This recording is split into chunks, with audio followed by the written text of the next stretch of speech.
Welcome to the KLST Prop A Special, live from the ConchoValleyHomepage.com Digital Bureau.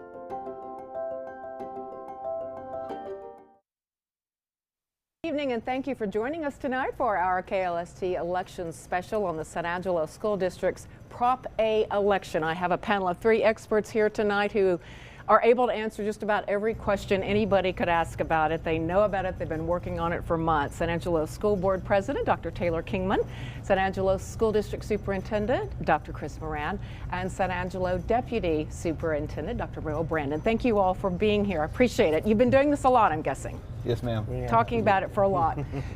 Dr. Kingman, we'll start with you. I know that this is something that's been going on for several months. In August, you all agreed to call for what is called a voter approval tax rate election, better known as Prop A. And we're going to talk about the difference in that and a bond election coming up in just a couple of minutes. But first of all, give us an idea of why you and the board members decided to take this measure. Well, there are a lot of things, Carolyn. One of the things is that as a board, we really felt that having a fiscally responsible plan for our district was important. So we've been balancing our budget year after year. We lowered tax rates year after year as well. But as a district, we understand that 2019 being paid at a 2019 rate and it being 2024, our teachers, our staff are not having the income that they need. I think it's important to note, since 2019, the state legislature, the TEA, nobody has increased the state allotment for students in Texas. Correct. The allotment has stayed the same since 2019, and our groceries have not. Nothing. Right. Nothing Gasoline, else. everything. Gasoline is not Right. the same. And so, in order to try and support our staff, I believe we're the 3rd largest employer in the city. Yes. And in order to try and support the staff and the people who make our public school system work here in San Angelo, we had to look at everything. And one of those things was Proposition A, the voter-approved tax rate election. The beautiful thing for us is that, as some just good fortune, but we were able to lower the 2 buckets for school finance. And we're going to talk to Dr. Brandon about that, Okay. with the details coming up, because it's complicated. We'll let him do the details, but the reality is we were able to lower one of those buckets because of the homestead exemption change, the hold harmless for the homestead exemption, and some refinancing of our bond debt back during COVID before interest rates went up. We were able to refinance that. So we were able to lower our one bucket. And so now we can go and ask the community to approve an increase in the other bucket without it being a change in the tax rate for the community. That's a very important point to make, because that's kind of the basis for all of this. Dr. Moran, most people are familiar, if you own property, and you're a voter, most people know what a bond election is. That's money that goes to construction of facilities or new buildings. This is something, and you can't use that money for salaries or to operate a school district. This Prop A, and again, we have to keep saying the voter approval tax rate election, everybody's going to be saying it, would allow you to get money to pay salaries and to operate school districts. Give us an idea of kind of what this mechanism is. $6 million is the number that we've all heard. Tell us about the breakdown for that and where that comes from. Sure. The school tax rate's at 81 cents. 9 cents of that is the debt rate that is used to pay off the bonds that were voted on and approved by our community in 2008. The rest of that, and the majority of that, is the maintenance and operations tax rate that is used for daily functions like fueling the buses, feeding the kids, buying desks, textbooks, computers. It's like our checkbook at home, our debit card. And so it's what we use on a daily basis. And so this is a mechanism that the state has actually set up and allowed for local school districts to take advantage of to maximize state funding. So each penny in that maintenance and operations bucket generates far more money per penny per $100 valuation than it does in the debt service bucket, and that's why the board's looking at this. I think it's interesting to note here too, and we're going to be all over the place about this, school districts across Texas actually have to pay some of their tax revenue to the state. That's what this golden penny thing is, correct? The golden penny, copper penny thing that we talk about. Is that what we're talking about there? Well, this is not the Chapter 41 wealthy school recapture What discussion. is it? What are golden pennies? These are just pennies that the state allows local school boards to ask the taxpayers to pay or to approve up to 8 cents, and then beyond that, $8 per penny. But up to 8 cents maximizes that state funding, and the state bears the burden on that, not the local taxpayer. Whereas State is required to. Right, that's right. It's a kind of a 2-for-1. For every dollar we generate locally, we get 2 from the state. And so that's why it's a benefit for us to at least consider this, and that's why the board has asked the taxpayers to look at this. Okay, you've seen these 2 buckets. We're talking about these 2 buckets. Dr. Brandon, you're the financial guy. You are also an experienced principal in San Angelo School District and have had a number of years doing this. We've got something on there that you all are trying, kind of a visual that shows people what Dr. Kingman was talking about, in that the tax rate will not change. Some other school districts are doing that with their election this year. San Angelo School District has opted not to do that. How are you moving 3 cents from one fund and over to make up for 3 cents of another fund? Explain how that works. That's probably been the hardest thing for the taxpayers, the community members to understand. When you raise the M&O tax rate, a lot of people don't realize you're being paid on 2 different rates: the maintenance and operations rate and the interest and sinking. So those 2 come together to form our overall tax rate. So when we ask for, and what you see on the ballot is an actual increase of 3 cents. That's the ballot language, and we can't change that. That was set by the legislature. But what the ballot doesn't tell you is that the Board of Trustees lowered by the same rate, the 3 cents, our interest in sinking or our bond payment. So we've run all the numbers. We still make all the payments through 2034 without a problem, still by dropping that. But overall then, what you get is the exact same tax rate last year as what would be, if it's approved, if Prop A is approved, the same tax rate this year. Is it okay to call it a tax switch? Yes, and I'll say yes. The tax swap is illegal to generate. You can't use debt service or maintenance and operations pennies to pay your debt. But in this case, that's not what we're doing. So it's semantics when we say a tax switch or even a swap. But legally, if you really swapped those pennies and used it to pay off your debt, that would not be legal. Okay. We are not doing that. Okay, I think we have that down. I think a lot of people are wondering now where it's going. And before we talk with you about, we've got another little graphic here about base salary increases for teachers. Teachers are getting salary increases too. Tell us about the breakdown of that $6 million, where that comes from, and then go over for us what you all plan to use that money for. Sure. I'll take it, and then you guys can jump in there, any of you. Yeah. So the $6 million, the board has contingent action to approve a $2,500 pay increase for every teacher in the district. There are some employees in the teacher job family that are not technically classroom teachers, but they are classified in that job family. Like who? So counselors, you might have instructional strategists or interventionists.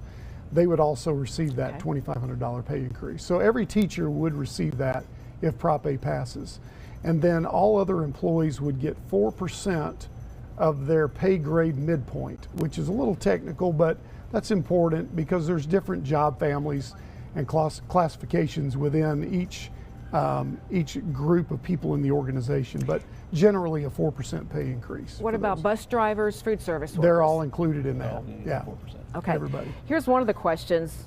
Some other school districts with voter approval tax rate elections this year are using percentage increases depending on a teacher's number of years with the district.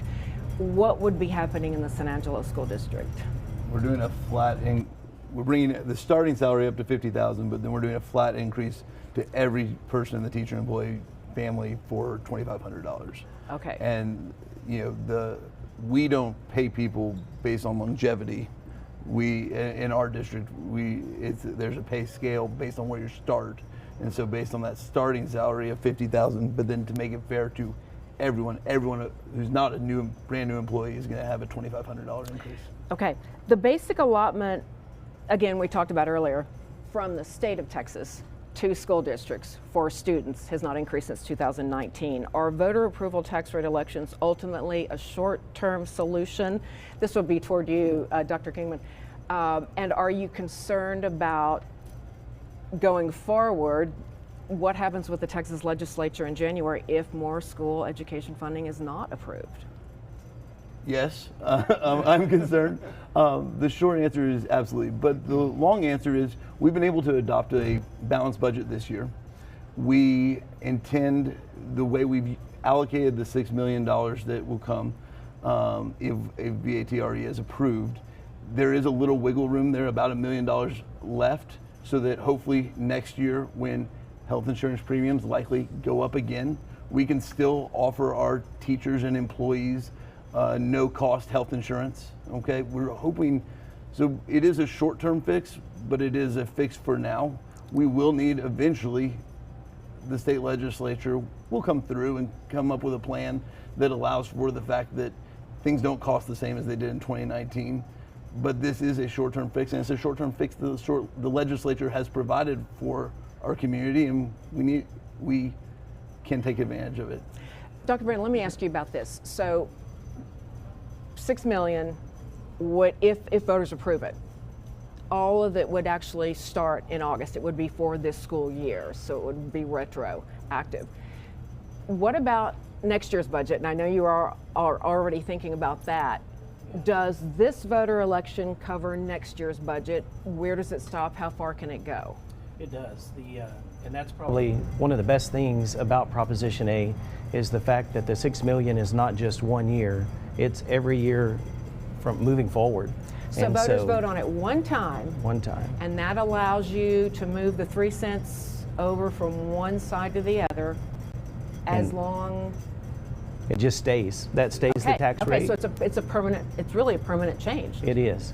And that will allow us to plan within the budget to keep the increase in salaries across the district, and then be prepared to keep a balanced budget, right? That's been the goal, and you know, we're actually in the minority for the state to have a balanced budget. Approximately 65% of the school districts in Texas had to adopt a deficit budget just because, you know, the inflation has outpaced the revenue provided by the legislature. Let's talk about that, compared, say, to Abilene, Wiley, and Abilene, where teachers' salaries are here compared to Abilene and then other Texas cities.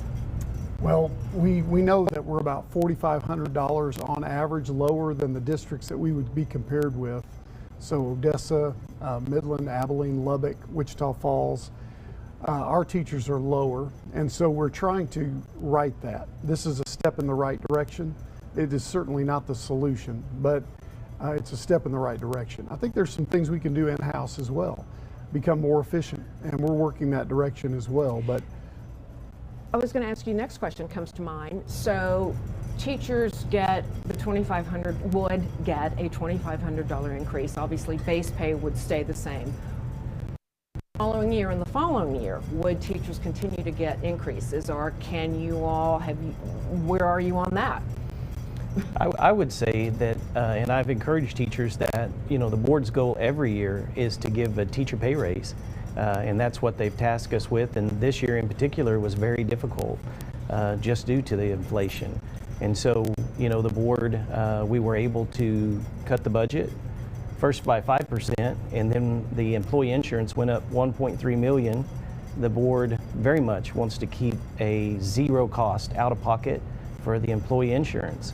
And so we cut the budget another 5%, and we were able to pay for that. So that's a big part. I mean, being able to have a free, zero cost to the employee insurance policy in this point in time is very helpful to all of our employees. What about administrators? Does this salary increase also, the 4%, depending on what the numbers boil out to, does that include administrators too? it does. Campus principals, assistant principals, directors, they would also see the 4%. What about SAISD administration building administrators? Everybody but the superintendent. Tell us about that.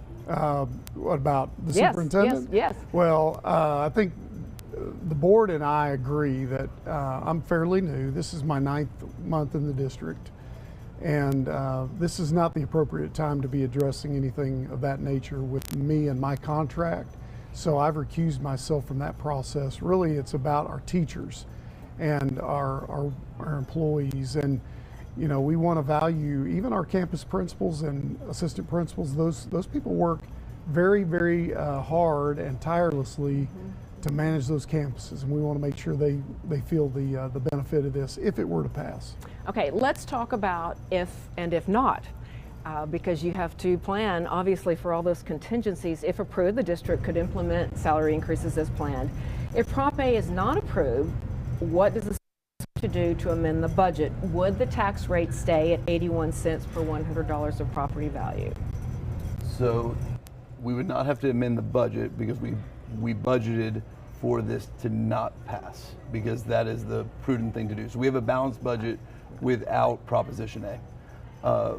If it failed, the tax rate would actually be lower because we have actually already lowered our INS tax rate by 3 cents. We've already given that tax rate back to the community as a board.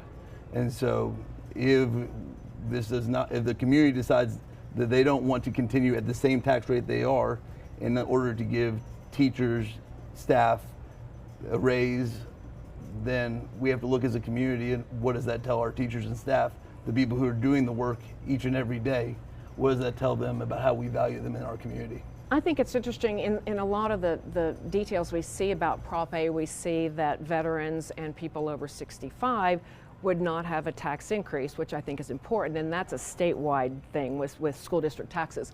But in essence, I think it's still important to say that there is no tax rate increase with this Prop A. It would be the same tax rate as last year, and that, like I said, that's the confusing part, because that's not exactly as the way the ballot would put it, as a tax increase. And again, the wording on the ballot is it's only about, what, 4 lines or so, and it's not, doesn't go to too much detail. And I think that's where people's questions are we sure where this money is going to be spent, which obviously you're obligated to do. We have to spend it in our M&O, we have to spend it on salaries, we have to spend it on employees. Okay. And what we want to be able to do is, it cost us over $1 million to put police officers on every campus last year. From the state, we received about $300,000. So there are cuts from the budget that have to happen. For us to make that happen, to keep our campuses safe, we have to cut somewhere else, because we have to pay. There's a shortage of police officers nationwide as well. And so we have to make cuts somewhere in order to pay those police Safety officers to be on the campus. And that's a good point. You are mandated by the state to provide that security. Yes, ma'am. Which didn't have the funding behind it, really. I mean, that's a whole other issue. But so that's one of them. And then the salary increases and keeping teachers. San Angelo School District is down by about what, 35, 40 teachers right now? No, good news. Well, good and bad news. All right, so we ended the year, with 35 teaching openings. We started the year with 18 openings, and we're less than that now. But most of those are filled by rehires, or long-term substitutes, which is not our best option. We love our retired teachers, but we are penalized when we hire them. We're actually paying $75,000 in penalties for hiring rehires because of the way Texas retirement system, the pension fund, and the state of Texas operate. They will not allow that employee to pay the penalty. They require the district to pay that penalty. And we were working to change that, because we have great retirees that would be glad to come back and work full-time without penalty, but right now that's not the case.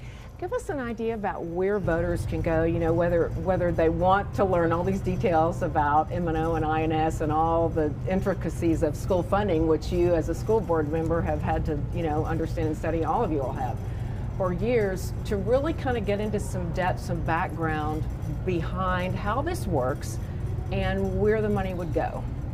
Well, it's pretty simple to go online and just research on your own, which I encourage everyone to do.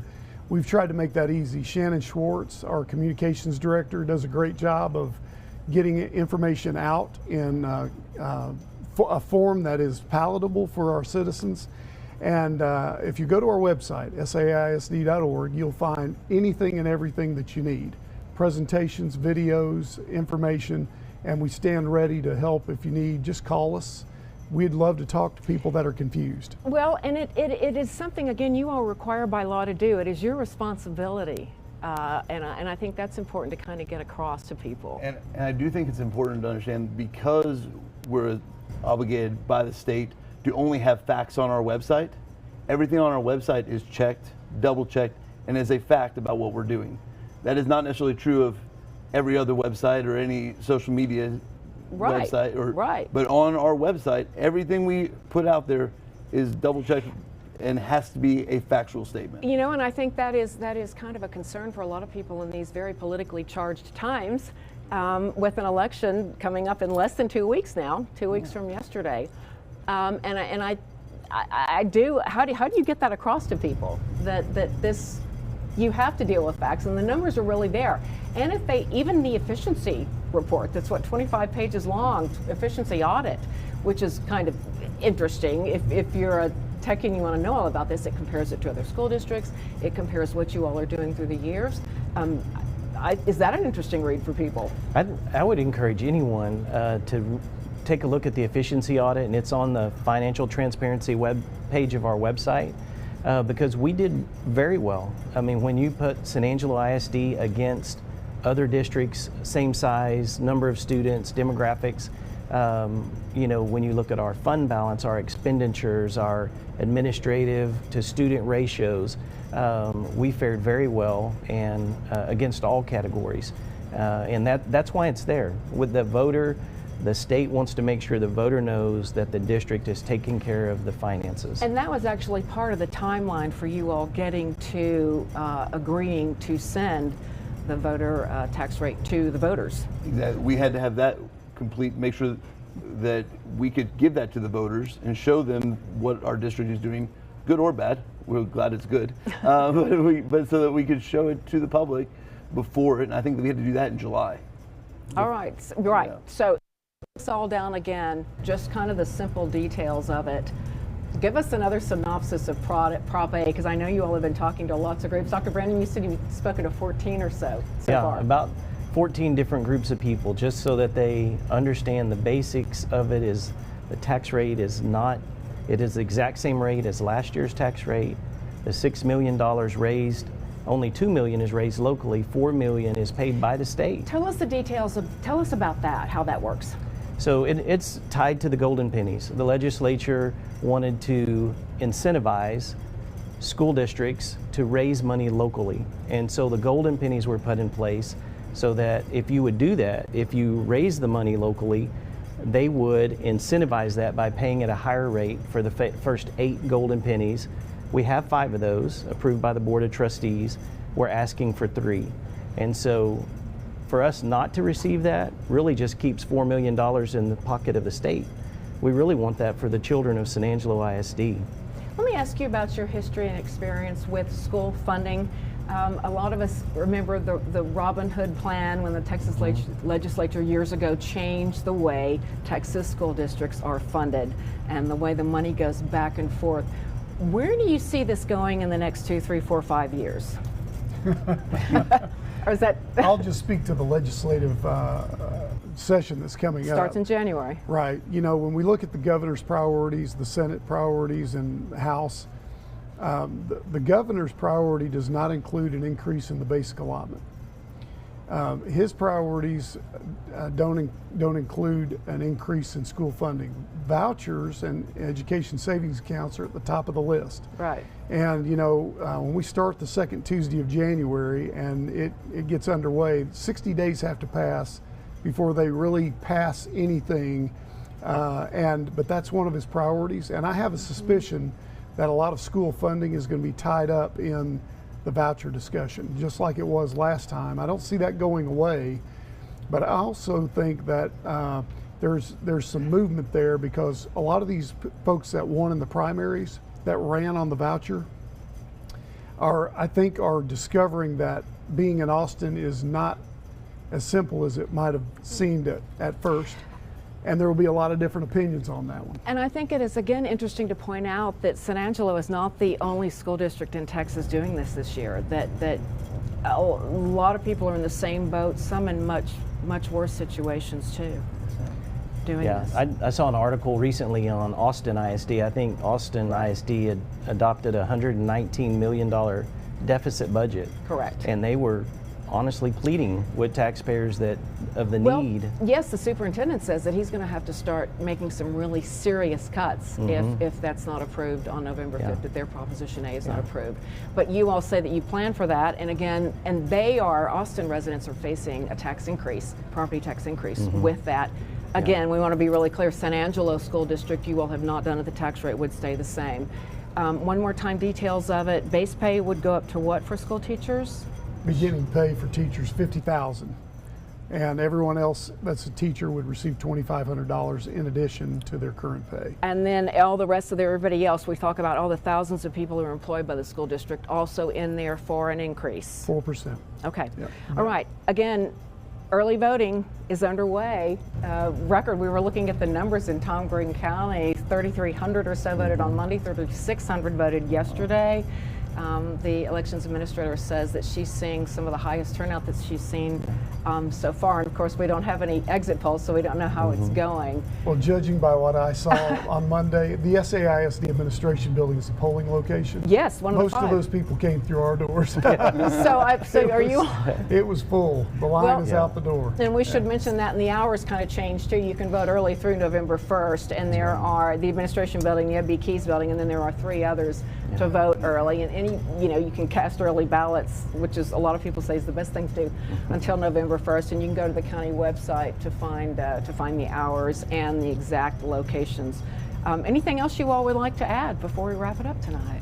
I'd like to compliment the board and Dr. Kingman, because they are taking action, balancing a budget and taking action to give the community the opportunity to step up for teachers and employees in the district and send a strong message that could go a long ways. Keeping teachers, and that's been a problem that school administrators and school boards have worked with for a long time. One more time, Dr. Brandon, we're going to talk about no tax rate increase. Have to be really clear about that, just moving some pennies around, I guess. That's right. If you looked at your statement from last year, and if Prop A passes, you look at your tax statement, at that time they'll be exactly the same. It's the same 81 cents on both tax statements. We should mention too, San Angelo residents are the ones voting on this. This is not a Tom Green County-wide. This is a San Angelo school district, the part of your long tax bill that includes the San Angelo School District. Thank you all so much for being with us. Dr. Taylor Kingman, School Board President, Dr. Chris Moran, Superintendent, and Dr. Merle Brandon, the guy with the numbers. Thank you all again. We appreciate it. Again, remember, early voting continues through November 1st. Thank you all so much for joining us, and go anywhere you can, the school district website or anywhere else, and get as much information as you can to find out about Prop A. Thanks for joining us. Thank you for watching the KLST Prop A special, only on KLST, local news first.